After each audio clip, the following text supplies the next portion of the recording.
नमस्कार. स्मितचिंतन बोध या आपल्या यूट्यूब चॅनलवरती सर्वांचं सहर्ष स्वागत करते.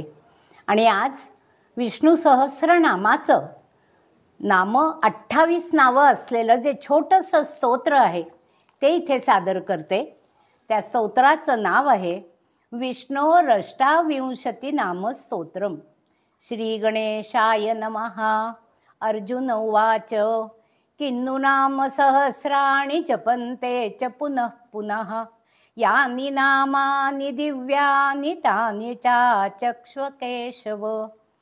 श्री भगवानुवाच मत्स्यं कूर्मवराहञ्च वामनञ्च जनार्दनं गोविन्दं पुण्डरीकाक्षं माधवं मधुसूदनं पद्मनाभं सहस्राक्षं वनमालिं हलायुधं गोवर्धनं ऋषिकेशं वैकुण्ठं पुरुषोत्तमं विश्वरूपं वासुदेवं रामं नारायणं हरिं दामोदरं श्रीधरं च वेदांगं गरुडध्वजम् अनन्तं कृष्णगोपालं जपतो नास्ति पातकं गवां कोटिप्रदानस्य अश्वमेघशतस्य च कन्यादानसहस्राणां फलं प्राप्नोति मानवः अमायां वा पौर्णिमास्याम् एकादश्यां तथैव च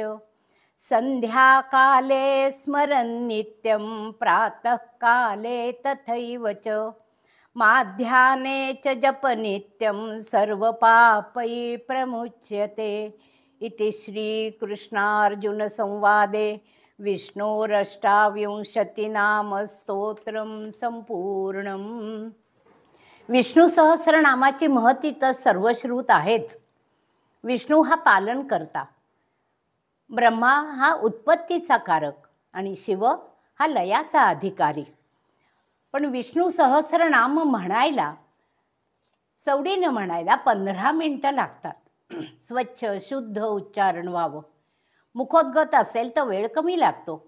पण आपल्याजवळ जर पुरेसा वेळ नसेल आणि स्तोत्र म्हणण्याची इच्छा आहे, तेव्हा हे 28 नावं असलेलं संक्षिप्त स्तोत्र म्हटलं तरी पूर्ण विष्णू सहस्रनाम म्हटल्याचं पुण्य आपल्या पदरामध्ये मिळते.